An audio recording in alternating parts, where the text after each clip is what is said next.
Yes, hello and welcome back. It is I, the boring guy who introduces your units. This unit is concerns the French Revolution. Now, as the question says up here, what is so important about a revolution in France? Not only to France, but also to the rest of the world, really. Well, we've got to find that out. But yes, the French Revolution, as you will learn over the next 2 weeks, it really does change everything. The old saying is that France sneezed and everybody else caught cold, which is true because the French Revolution just ends the power of the Catholic Church.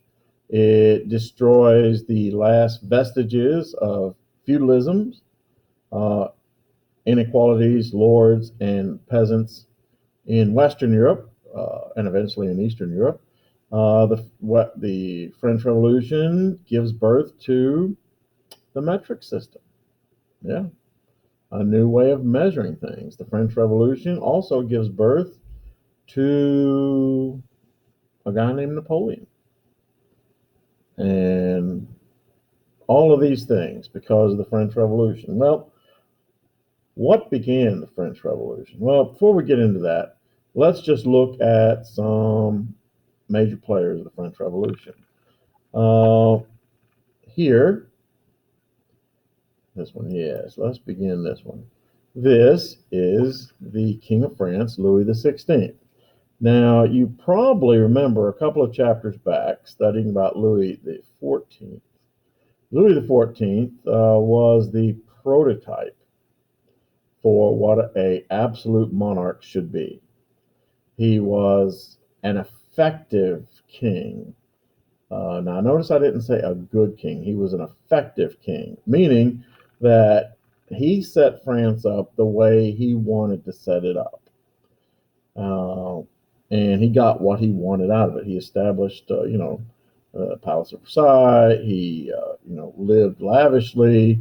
He persuaded all the nobles who were worth anything to come and live with him. And he ran the government as he wanted. But he was Louis the 14th. He was Louis the 14th. And Louis the 14th was a hands-on king. The next guy to come along, the grandson of Louis the 14th, was Louis the 15th. He was a bad king.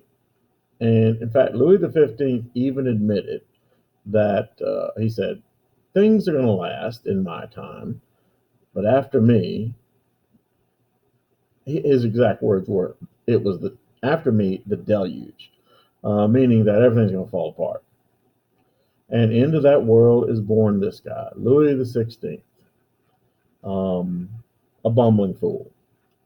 Louis the 16th, like you will eventually study about the Tsar Nicholas II, the last Tsar of Russia, Louis XVI had that wonderful talent for doing exactly the wrong thing at the worst possible time. I mean, it was like he was snake bit. Every decision he made couldn't have been worse. He is reserved when he should stand up and take aggressive action, and he tries to do something when he should maybe kind of let things simmer for a while. And, in the end, it gets him. And so, yeah, that's a picture of Louis XVI. You had to admit it's a beautiful picture. I always love the French fleur de lis, which you see here in the robe. But yes. Now, another major player in this saga is the wife of Louis the 16th, the young and beautiful Marie Antoinette. Marie Antoinette was a Habsburg. She was a member of the Austrian ruling family. And Marie Antoinette only marries Louis the 16th, just like most of the royal marriages that occurred of the last 500 years. It was a matter of political expediency. France and Austria had been at war for a long time, and to kind of solidify some kind of a peaceful union between the two, the two families agree, the Habsburgs in Austria and the Bourbons in France, agreed to this marriage of Marie Antoinette, daughter of Maria Theresa of Austria, the sister of the Austrian Emperor Joseph II. She comes to the court at Versailles, 16-year-old girl, very prim, pretty, and she was pretty much a party. She liked to have, and when I say party animal, it meant that she went to galas. She dressed the part. Yeah, and she wasn't evil like all the people of France portrayed her to be, but at the same time, I mean, she could have cared less about the fact that in a country where of 24 million people, where starvation was still a thing in France. Yes, starvation was still a thing.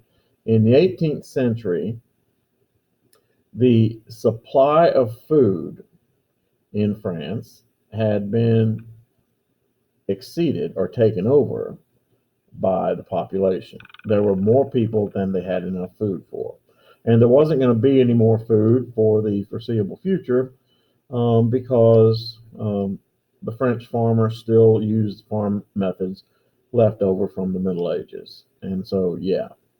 And yet, in the Palace of Versailles, you have Louis XVI, uh, Marie Antoinette, and 10,000 of their closest friends who have more than enough to eat every day, who every day put on new clothes, who every night go to plays and have parties and gamble and gossip and do those sorts of things. When yes, the great majority of the people of France were suffering. Add to that the fact that Louis XVI had loaned the fledgling 13 colonies of the United States of America, had loaned the fledgling 13 colonies 20 million gold livres, which was enough to feed every peasant family in France for 1 year.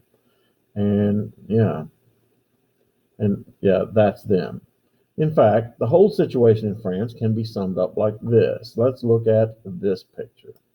Now, this is a popular cartoon at the time, and it's very important that we know these.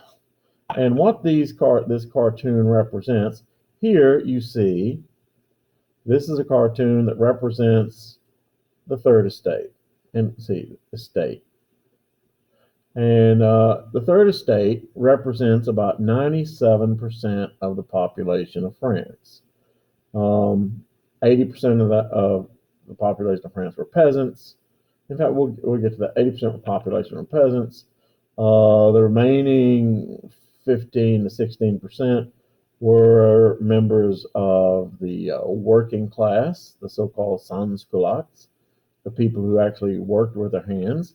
And then France also had a very small but progressive and intelligent and actually fairly well-off middle class and rich class who weren't nobility called the bourgeoisie. Together, all three of those, the peasants, the working class, and the bourgeoisie, make up what is called the third estate.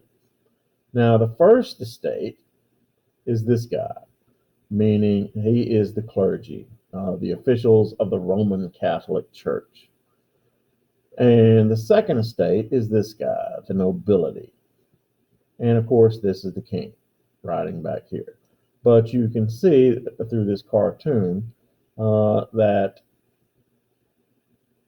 these people rode on the backs of this person, the third estate, the labor, the taxation, because that's the thing. France was the richest country in Europe and also had no money in its treasury to do anything and to help anybody. The French government was going bankrupt. And so, yeah. And those things will come to a head. And for that, I'm sure your own teachers will be talking to you about that in the future. Miss Renner is waving at me, giving me this sign, giving me this sign. And so I'm going to call it for today. But I think if you give this unit a chance, you you'll understand why this was such an important time in the history of our planet. Thank you all very much.